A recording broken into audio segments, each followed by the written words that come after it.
Paris के अरबपति ससुराल में गरीब बहू ने खाया सुकून से खाना।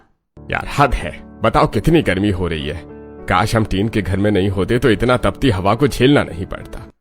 सच में गर्मी ने तो जान ले रखी है। संगीता, बहुत भूख लग रही है, खाना बनाने में और कितनी देर है? तभी रसोई की खाली डिब्बे देखकर संगीता परेशान होती है। थोड़ी देर बस। वैसे माँ, डिब्बे में इतना ही आटा है कि 2 दिन का गुजारा हो पाए और तीसरे दिन का शायद हो नहीं पाएगा। तो चिंता मत कर, गुजारा तो कैसे भी हो जाता है, मैं कुछ इंतजाम कर लूंगी। साथ ही घर में थोड़े से दाल चावल होते हैं। संगीता ज्यादा पानी डालकर दाल पका लेती है। कुछ देर बाद घर के सभी लोग पतली दाल चावल खाते हैं। यह सब खाने का तो बिल्कुल मन नहीं कर रहा है, बहुत पतली दाल है, लेकिन खाना पड़ेगा, मजबूरी है, क्योंकि और कुछ है भी नहीं। काश मेरे पास ढंग की नौकरी होती तो हम सुकून वाला खाना खा पाए, लेकिन यहाँ तो सुकून की नींद भी नहीं मिल रही है। आप चिंता मत कीजिए, आपको नौकरी मिल जाएगी। मैं भी कुछ ना कुछ तैयारी कर ही लूंगी पिताजी। खुद को भूखा प्यासा रखकर मुझे इतना पढ़ाया है आपने। मेरी स्कॉलरशिप आने वाली है, मैं इंटरव्यू देने जाऊंगी ना तो सब ठीक हो जाएगा। फिर हम सब मिलकर खाएंगे सुकून वाला खाना।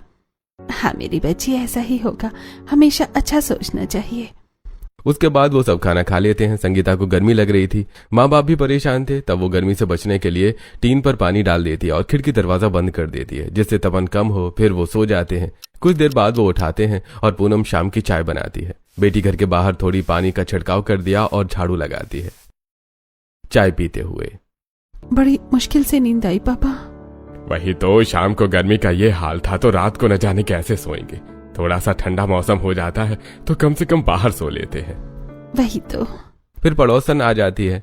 पूनम उससे बात करने लगती है। संगीता खाना बनाती है और खाना खाकर बड़ी मुश्किल से रात को सो जाते हैं। लेकिन अगले दिन दोनों चाय नाश्ता करके बेटी और पिता काम की तलाश में चले जाते हैं, लेकिन उन्हें कोई काम नहीं मिलता।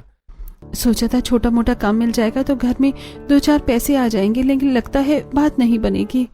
राकेश भी थका हारा पेड़ के नीचे बैठ जाता है। बूढ़ा, या तो काम मिला ही नहीं कहीं, और पता करूंगा ताकि कुछ तो पैसे घर में आए। दोनों माँ बेटी घर पहुंचते हैं। आटा इतना ही था कि तीनों की सिर्फ 3 रोटी ही बन पाती। उसे वो मिर्च प्याज से खाते हैं।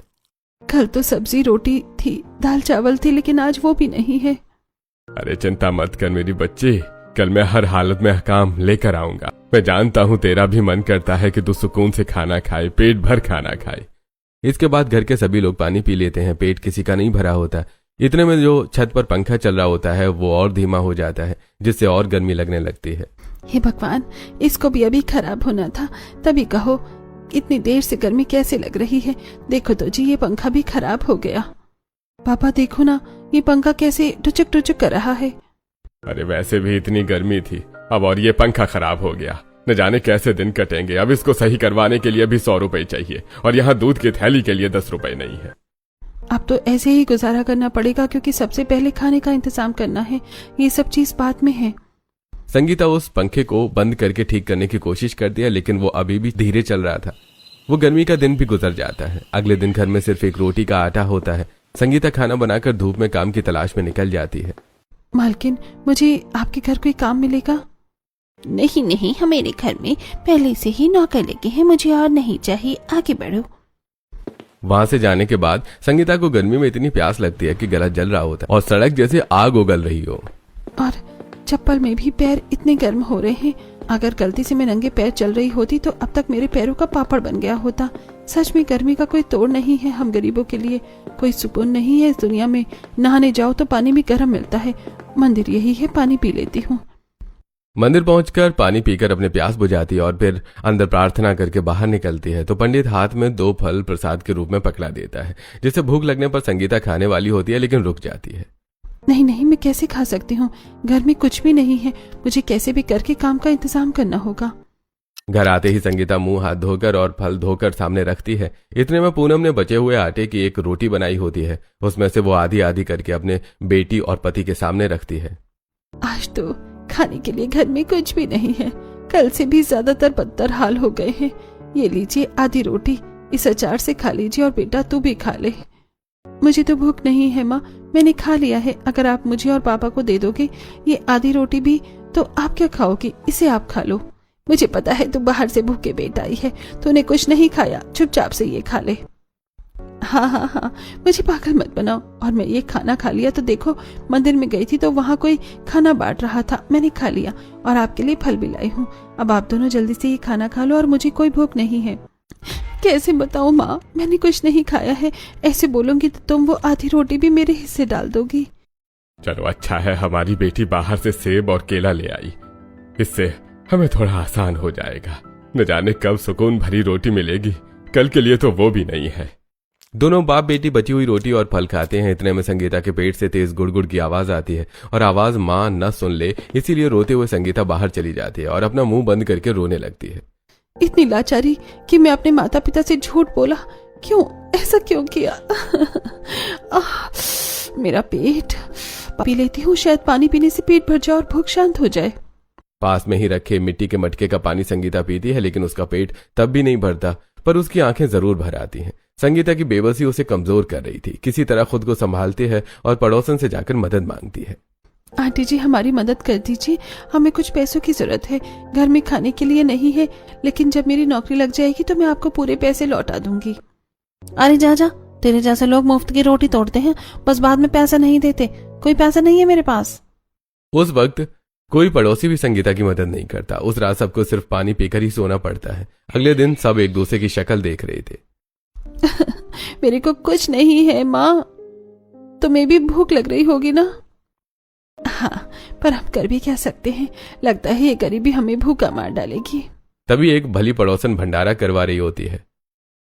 उनके न्योते पर तीनों खाना खाने वहां से चले जाते हैं। जैसे ही खाना खाते हैं बाकी पड़ोसी ताना देने लगते हैं। ओहो, देखो कैसे भर भर के पूड़ियां रखवा ली हैं उन्होंने। देखा कैसे भूखे नंगे लोगों की तरह खाने पर टूट पड़े हैं। तुम्हें क्या हो रहा है?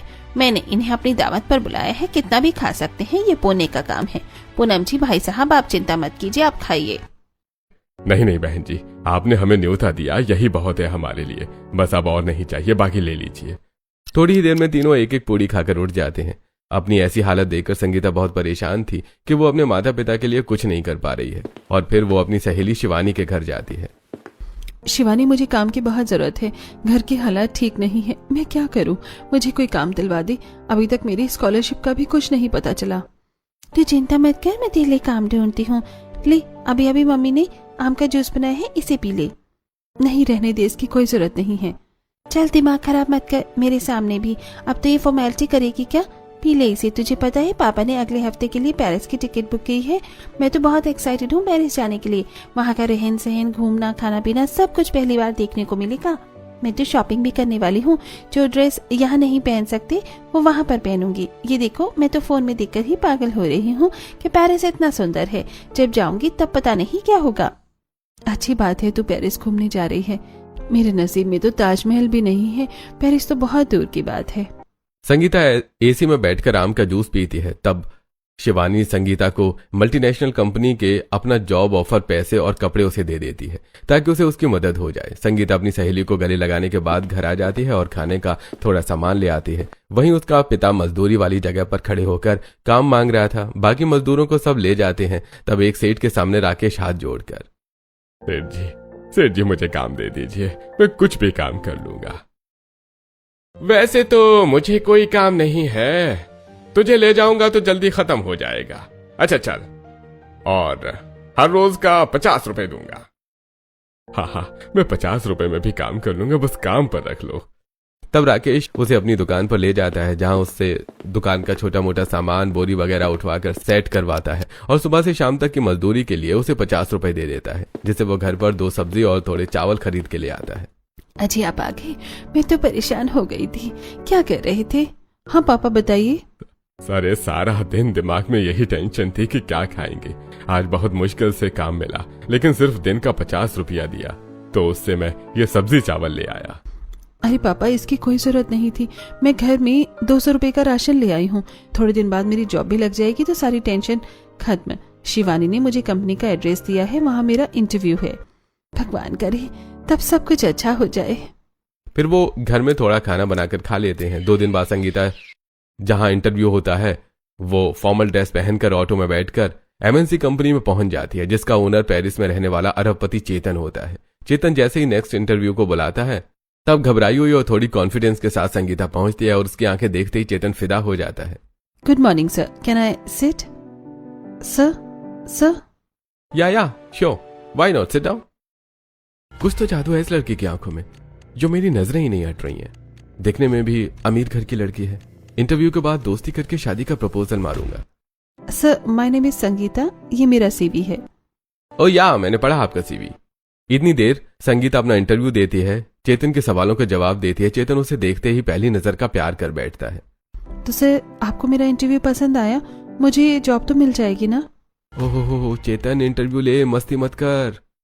सो मिस संगीता, आपका सीवी देखकर तो मैं समझ चुका हूं कि इंटरोगेशन भी कर लिया है, बट माय क्वेश्चन इज, मैं आपको इस कंपनी में जॉब दे दूं जो कि एक मल्टीनेशनल कंपनी है, तो आप इसे अपनी लाइफ को कैसे बेटर कर सकती है? क्योंकि आपकी लाइफस्टाइल देखकर मुझे नहीं लगता कि आपको ऐसी जॉब करने की भी जरूरत है। क्या क्या बोल रहे हैं सर? मुझे इस जॉब को बहुत जरूरत है। इससे मैं सिर्फ अपनी जिंदगी नहीं, अपने माँ बाप की जिंदगी बदलना चाहती हूँ। मैंने भूख और गर्मी दोनों देखी है। अब मैं सुकून कमाना चाहती हूँ और अपने माँ बाप को सुकून का खाना खिलाना चाहती हूँ। इतना पेन मैं क्यों ले रहा हूँ? बातों से तो अमीर नहीं लग रही है। इफ यू डोंट माइंड, क्या मैं पूछ सकता हूँ आपके कपड़ों से आपकी बातें मैच नहीं हो रही हैं? वो सर, मेरी सहेली है ना, पागल, उसने कहा तुझे ऐसी जगह जॉब नहीं मिलेगी, इसीलिए उसने मुझे ऐसे कपड़े पहनकर जाने को बोला और ये भी उसने ही दिया है। मैं तो बहुत गरीब मामूली सी लड़की हूँ जो जॉब के लिए भटक रही है। मेरी जॉब नहीं लगी यहाँ। Thank you sir, nice to meet you. रुको, थोड़ी सी पागल हो तुम, सेलेक्ट हो चुकी हो, स्किल्स तो है तुम में, बस कुछ दिन तुम्हें ट्रेन करना होगा। सच में sir, thank you so much. Sangeeta को एक अच्छी जॉब मिल जाती है, वो बहुत खुश होती है और चेतन जो पहली बार देखने के बाद सिर्फ उसके बारे में सोचता है, वही 4 दिन बाद सेठ राकेश को काम से निकाल देता है।